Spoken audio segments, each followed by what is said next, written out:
오늘은 미술 콘텐츠를 갖고 왔어요. 오늘의 주인공은 렘브란트 하르멘스 존 판 레인. 렘브란트예요. 렘브란트는 1606년 7월 네덜란드에서 태어났어요. 공업도시이자 대학도시였던 레이덴의 중산계층, 재분업을 하는 아버지의 9번째 아들로 태어납니다. 당시 17세기 네덜란드는 스페인과의 독립전쟁에서 승리해서 개신교 공화국이 되었고 전무후무한 황금시대를 맞아 예술, 과학, 무역 등 모든 면에서 세계 최고 수준을 자랑하게 됩니다.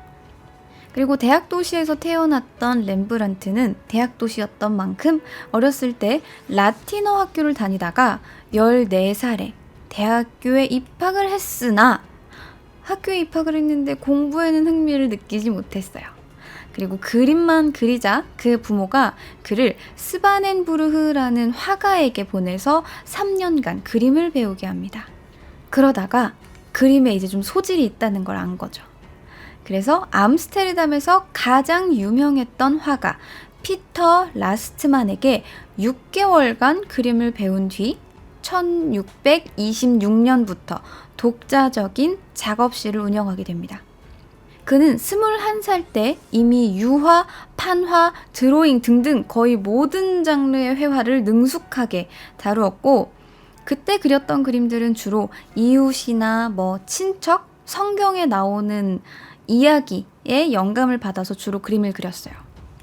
원래 렘브란트는 역사화가가 되는 게 꿈이었는데 당시 네덜란드에서는 종교나 역사 등을 주제로 대작을 주문할 교회나 궁정이 없었고 미술품의 주요 수요자는 네덜란드의 중산계층, 돈 많은 상업자들과 부르주아층이었습니다.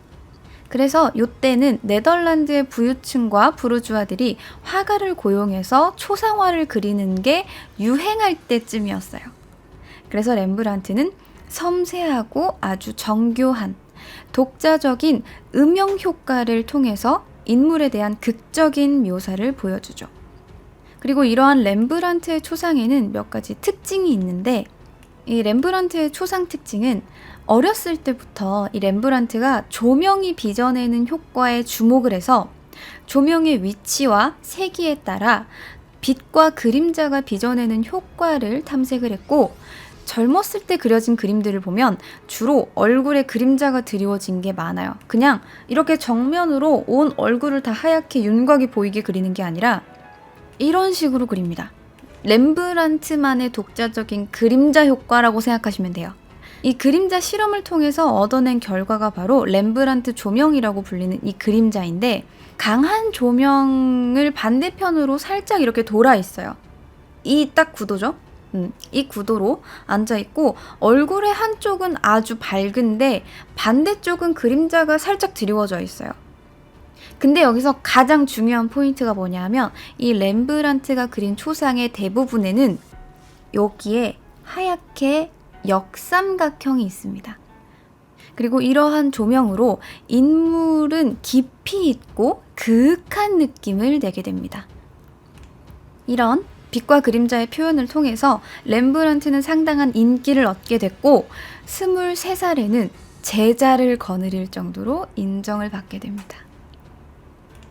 그러다가 1631년 당시 25살이었던 렘브란트는 제자들로 이루어진 대규모 작업팀을 이끌고 네덜란드의 수도 암스테르담에 가장 입지가 좋은 엄청 좋은 저택을 구입을 해서 그곳을 작업실 삼아 암스테르담에 정착하게 됩니다. 그리고 그곳에서 그림을 거의 찍어내다시피 하면서 많은 돈을 벌어들였고 1632년 드디어 그가 최고의 초상화가로서 입지를 다질 만한 작품이 나왔으니 그것이 바로 그룹 초상화 니콜라스 툴프 박사의 해부학 강의입니다. 직업조합이나 자치단체에서 주문했던 그룹 초상화는 17세기 네덜란드 회화의 정수를 나타내는 장르예요. 당시 네덜란드에서는 집단 초상화가 부유층 가운데에서 성행했고, 이 그룹 초상화를 주문받는 화가들은 옛날 군주제로 따지면 궁정화가 같은 급이에요. 그래서 이 주인공인 툴프 박사가 렘브란트를 좋아해서 암스테르담 외과의사 조합의 본부에 걸어놓을 단체 초상화를 렘브란트에게 주문하게 됩니다. 그렇게 탄생한 게 바로 툴프 박사의 해부학 강의인데, 이 강의를 듣고 있는 사람이 툴프 박사의 제자들이라는 이야기도 있고 시에서 나온 행정관이라는 이야기도 있어요. 이 그림은 당시 의사들 사이에서 존재했던 일종의 전통을 그린 건데, 외과 의사들은 시민들 앞에서 공개적으로 해부학 강의를 하는 연례 행사를 가졌어요. 지금 생각하면 상당히 잔인하고 어떻게 그럴 수가 있어 라고 생각하는데, 그때에는 이게 일종의 공연 같은 거였어요. 의사의 명예도 드높여주고 이 정도로 내가 수술을 잘 한다는 걸 사람들에게 공공연하게 보여줄 수 있는 그런 공연 같은 거였죠. 이렇게 많은 사람들이 모여서 일반 시민도 있고 의사도 있고 옆에는 학생들도 있고 이런 식으로 모여서 한가운데에서 의사가 집도하는 수술 장면을 지켜보는 겁니다. 보통 이런 강의는 조합 안에 마련된 해부학 극장이 따로 마련돼 있었어요. 그래서 이런 식으로 해부학 극장에서 이루어졌는데, 이런 시체 같은 건 당시 사형수들의 몸이 해부학 강의 재료로 사용되곤 했습니다.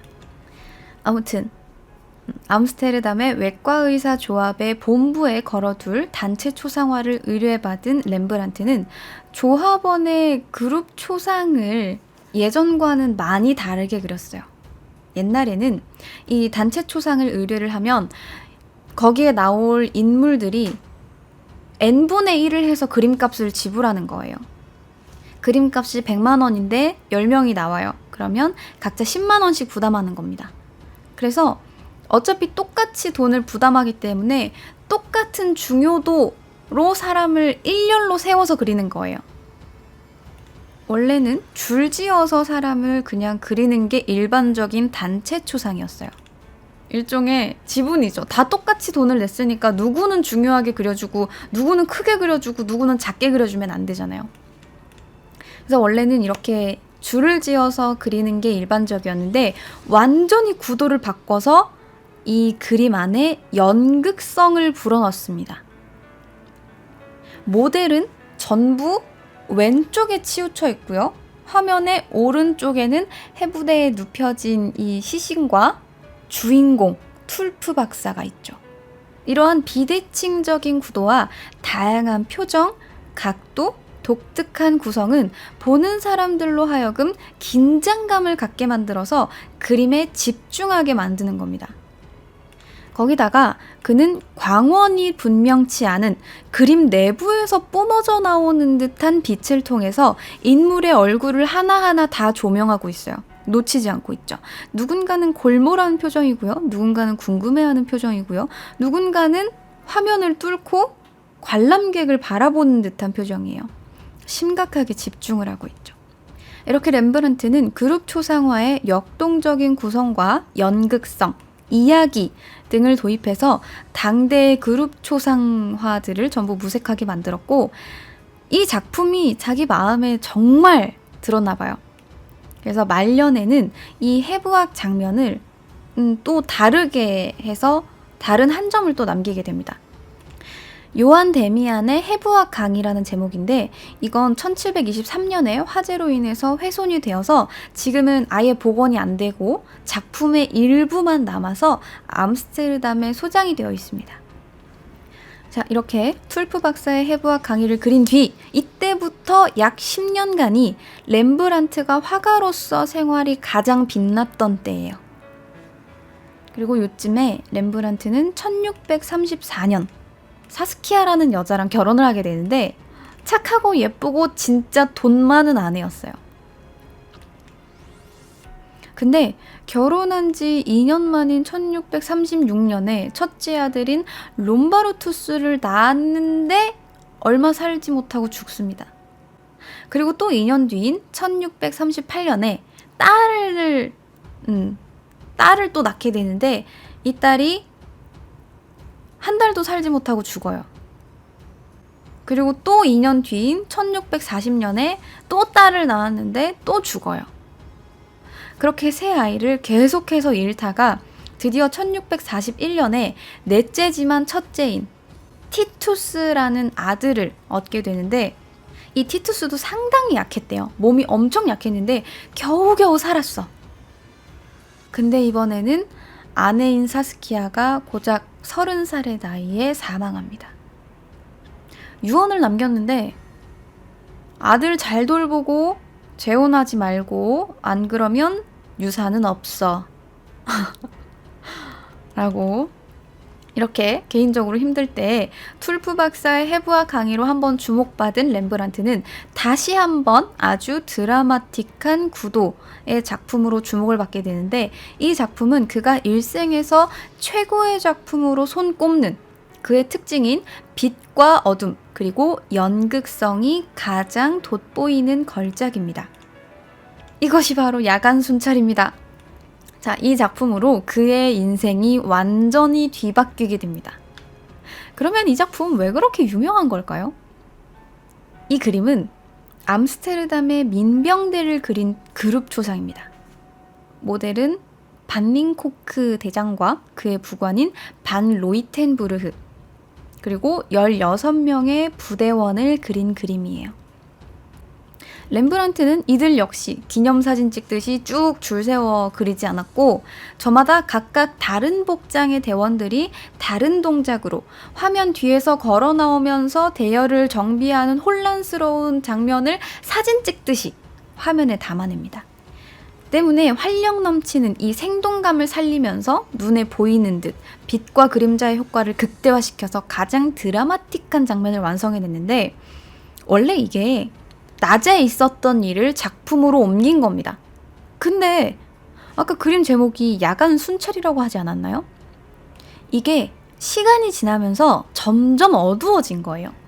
여기에는 여러 가지 이유가 있다고 하는데 백색 안료에 포함되어 있었던 납과 붉은색에 포함되어 있었던 황이 만나서 황화납이 되었고 이게 시간이 지나면서 점점 어두워졌거나 혹은 그을음이 묻어서 어두워졌다. 혹은 이 마무리를 하는 바니쉬라고 부르는 이 마무리 안료를 계속 바르면서 어두워졌다라는 이야기가 있어요.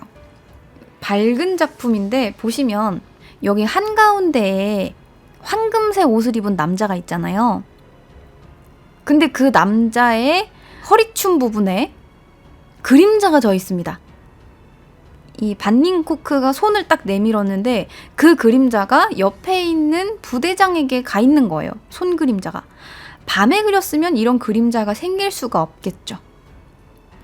그래서 이게 원래 낮에 그려진 건데 점점 어두워진 거고 원래는 프랑스 반닝코크 대위의 중대였으나 군대가 야간 순찰을 하던 18세기 무렵 전반적으로 검게 이미 변해 있었던 그림이 마치 야간 순찰을 하는 모습과 비슷하다라고 해서 이름이 야간 순찰로 불리게 된 겁니다.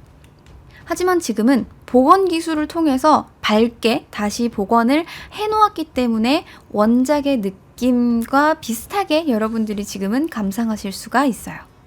자, 그림을 봅시다. 주인공은 역시 프랑스 반닝코크 대장이겠죠. 한가운데에 있는 검은색 옷을 입은 사람입니다. 아주 빛도 투과가 안 될 정도로 아주 검은색 옷을 입고 있어요. 근데 검은색 옷을 입고는 있지만 붉은색 허리띠를 둘러서 아주 엄숙하고 우아해 보이면서도 얼굴 주변에 하얀색 레이스를 둘러서 얼굴의 생기를 살려주고 있죠. 그는 대열을 정비하면서 한 손을 들어서 명령을 내리고 있고 그 옆에 부관이 몸을 돌려서 그의 명령에 귀 기울이면서 뒤에 있는 대원들이 출발 준비로 분주하게 움직이고 있습니다. 각자의 창과 총이 여기저기를 향해 있고 등장인물들은 앞을 향해 전진하고 있는 것을 암시하고 있는데 그룹 초상임에도 불구하고 어수선한 동작들이 만들어내는 이 모든 장면들의 생기를 불어넣어서 색과 빛, 그리고 그림자와 연극성을 구사해내면서 초상에 요구되었던 여러 가지 요소들을 복잡하지만 조화롭게 혼돈의 장면을 아주 극적으로 묘사해냅니다. 근데 이 그림에서 상당히 특이한 게 있어요. 보시면 아주 어두운데 밝은 사람이 있어요. 일단 황금색 옷을 입고 있는 남자와 눈에 확 들어오는 금발머리 여자가 있어요. 여자의 자꾸 시선이 갑니다. 얼굴은 어른 같은데 키와 체구로 보아 소녀 같습니다. 그리고 자세히 보시면 허리춤에 거꾸로 매달린 닭을 메고 있어요. 왜냐하면 이 민병대의 상징이 수탉이거든요. 그래서 마스코트로 그려 넣은 것 같긴 한데 분명히 그룹 초상이고 사람들이 돈을 모아서 내는 시스템인데 이 여자분은 어디서 나온 거죠? 민병대인가요? 분명히 반닌코크 대장과 그의 부관 그리고 16명의 민병대원이라는 이야기만 있었는데 여자는 어디서 나온 걸까요?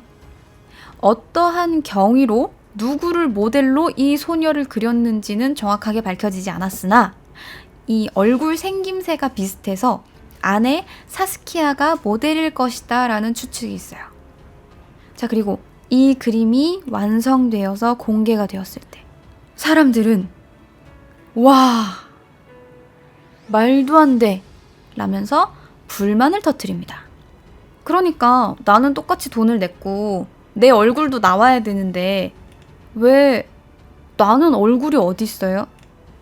여기만 보여. 어떻게 알아? 이게 누군지 어떻게 알아? 너무한 거 아니야? 그럼 이거 그림 반값만 내야 되는 거 아니야? 심지어 몸도 안 나왔어. 또 다른 사람 볼까요? 얼굴이 없어. 어디 갔어? 아니, 돈은 냈는데 눈이 한 짝밖에 안 나왔어. 몸도 없고 머리도 없어. 모두가 다 똑같이 두드러지게 보이기를 원했는데 누구는 크게 막 빛을 받고 있고 누구는 조그만하게 그려져 있고 누구는 눈만 나와 있고 그래서 민병대원들은 이 그림을 비난합니다. 그룹 초상도 똑바로 못 그리는 사람. 무슨 돈을 받고 그림을 그린대. 그리고 이와 맞물려서 사람들이 그의 새로운 표현 방식을 받아들이지 못하며 그에게 의뢰하는 사람들의 수가 점점 줄어들기 시작합니다. 물론 지금이야 모나리자와 벨라스케스의 시녀들과 함께 엄청난 걸작으로 인정을 받고 있지만 그때는 너무나 획기적인 시도여서 제대로 인정을 받지 못했어요. 그리고 그로 인해서 이 작품이 회복할 수 없는 데미지를 입게 됩니다. 자, 그게 바로 1715년에 있었던 사건이에요. 이게 원래 암스테르담 타운홀 벽에 기둥에 이 작품을 걸려고 했었는데 이 작품이 너무 큰 거예요. 그래서 작품을 잘라버립니다. 우리가 보고 있는 이 작품은 잘린 작품이에요. 원래는 이 회관 같은 곳에 걸기 위해서 작품을 의뢰했던 거고 이 비슷한 식의 민병대원 같은 이 그룹을 그리는데 다른 6명의 화가들이 각자 맡은 부대를 할당받은 곳에 맞게 그렸습니다. 그래서 이 벽에다가 그리기 위해서 다른 6명의 화가들과 렘브란트에게 그림을 의뢰했던 거예요. 그리고 렘브란트가 할당받은 반닌코크 대장의 민병대를 렘브란트가 그리게 됐던 건데 렘브란트가 조금 크게 그렸었던 건지 아니면 다른 사람들과 규격이 잘 맞지 않아서 그랬던 건지 아예 그냥 그림을 잘라버립니다. 이렇게 잘립니다. 2명이 잘려 나갔어요. 자, 이렇게 2명이 잘려서 나가고 야간 순찰이 겪은 수모는 이게 끝일 줄 알았는데 야간 순찰은 몇 번의 테러를 더 견뎌내야 합니다. 1911년 한 사람이 칼을 들고 와서 작품을 테러합니다. 작품을 이렇게 그냥 잘라버린 거예요. 작품에다 칼질을 했는데 아주 다행스러운 건 작업 마무리용이었던 투명 보조제인 바니쉬가 되게 두껍게 발려 있어서 작품 깊게까지는 들어가지 못해서 큰 손상을 받진 않았어요. 그리고 그렇게 끝나는 줄 알았는데 두 번째, 1975년 한 학교 선생님이 자기를 해고한 정부에 불만을 품고 칼을 들고 와서 작품에다가 마구 긋습니다. 근데 이분이 약간 좀 그 전에 있었던 사건을 염두에 두고 있었나 봐요. 그은 다음에 마구 그냥 막 난도질을 한 거예요. 경비가 와서 급하게 말렸고 그 선생은 조사를 받았는데 정신병이 있다라는 이유로 처벌은 받지 않고 정신병원에서 다음 해에 자살했다고 해요. 작품은 4년 동안 복원한 결과 약간의 상처는 남았지만 그럭저럭 복원이 됐다고 합니다. 그런데 여기서 끝나지 않아요. 또 1990년 한 남자가 스프레이를 들고 와서 그림에다가 염산을 뿌려버립니다. 근데 또 바로 옆에 있던 경비가 온몸을 날려서 그를 막았고 염산이 뿌려진 곳에다가 급하게 물을 뿌려서 더 큰 손실은 막았는데 다행히도 이번에도 바니쉬층을 다 뚫고 들어가지 못해서 염산 때문에 녹은 부분, 탄 부분을 한번 다 닦아내고 바니쉬를 다시 칠하는 정도로 복원 작업을 마무리했다고 합니다. 자, 어쨌든 렘브란트는 야간 순찰 이후 의뢰받는 작품의 수가 확 줄어서 제작하는 작품 수는 줄었지만 새로운 표현 방식을 통해서 더 대담해지고 활기를 띠게 되어 후대에는 이 시기가 렘브란트 미술의 절정기로 여기고 있습니다. 그는 더 이상 돈이 없어서 작품을 제대로 그리지 못하다가 1656년 파산 신청을 하고 생활고에 시달리다가 집과 작품, 수집품들을 처분해야 했고 자기 그림도 마음대로 팔 수 없는 상황이 되었어요. 그리고 말년의 10여 년 동안은 렘브란트는 정면을 향하고 있는 자신의 자화상을 그리는 데 상당히 집중합니다. 이게 여러분들이 아마 가장 많이 보셨을 렘브란트의 자화상일 거예요. 그래도 중간중간 몇몇 작품을 의뢰받아서 그리긴 했는데 그중 하나가 1661년에 완성된 클라우디우스 시빌리스의 음모라는 작품이에요. 이 작품은 당시 신축된 암스테르담의 시청사를 장식하기 위해서 그려진 작품입니다. 그때 당시 신축된 시청사는 암스테르담 주민들, 암스테르담 시민들의 자존심 같은 거였고 그 규모에 걸맞게 그림도 크게 그렸어요. 가로 6m, 세로 6m가 넘게 그려졌고요. 이 그림의 주제는 네덜란드의 민족 영웅 시빌리스의 이야기예요. 서기 70여 년경 클라우디우스 시빌리스가 바타비족을 이끌고 로마 제국에 저항했다라는 이야기를 담은 일종의 신화 같은 거죠. 그래서 이 렘브란트는 클라우디우스 시빌리스가 한밤중에 사람들을 불러 모아서 서로 검을 맞대고 투쟁을 다짐하는 엄숙한 장면을 그렸는데 엄숙한 장면임에도 불구하고 용맹스러움이라기보다는 일단 얼굴에 이목구비가 다 흐릿해서 제대로 보이지 않아요. 근데 그 와중에 미간을 찌푸리고 있는 사람도 보이고 다들 어두운 표정을 짓고 있어서 승산 없는 전쟁을 앞둔 사람들의 불안함마저 보입니다. 이 조명이 밑에서 위로 이렇게 확 올라와서 상당히 얼굴이 일렁거리는 듯 보여서 마치 환영을 보는 듯 하기도 해요. 이처럼 그는 야간 순찰 때처럼 역시 대중들의 취향과는 거리가 먼 그림을 그렸고 영웅적 행위를 담고 있는 이 장대한 역사화를 기대했던 암스테르담은 이 렘브란트의 그림에 아주 큰 실망을 했다고 합니다. 그리고 렘브란트 역시 자기의 작품이 인정받지 못한다는 거에 화나서 작품을 잘라버렸고 지금은 그 잘린 가운데에 2m 정도만 남아있는 거예요, 이게. 그 후에는 더 좋은 모습을 보여주었음에도 불구하고 끝내 명예를 회복하지 못했고 1662년에는 아내 사스키아의 묘지 턱까지 팔 정도로 가난했어요. 그리고 그때 두 번째 아내와 다름없었던 핸드리키마저 사망하게 됩니다. 거기다가 1668년 소중한 아들이었던 티투스마저 전염병으로 잃은 채 그는 쓸쓸하게 1669년 10월 4일 암스테르담에서 사망합니다. 그는 살아생전 평가가 상당히 절하된 화가였지만 19세기에 들어서 들라크루아 같은 낭만주의자들과 나폴레옹 등으로 인해서 재발견되고 재조명되어서 지금은 빛과 그림자의 화가, 빛의 화가로 우리에게 남아있죠. 자, 이렇게 살아생전 인정받지 못하고 꽤 슬픈 삶을 살았던 화가 렘브란트의 이야기는 여기까지입니다.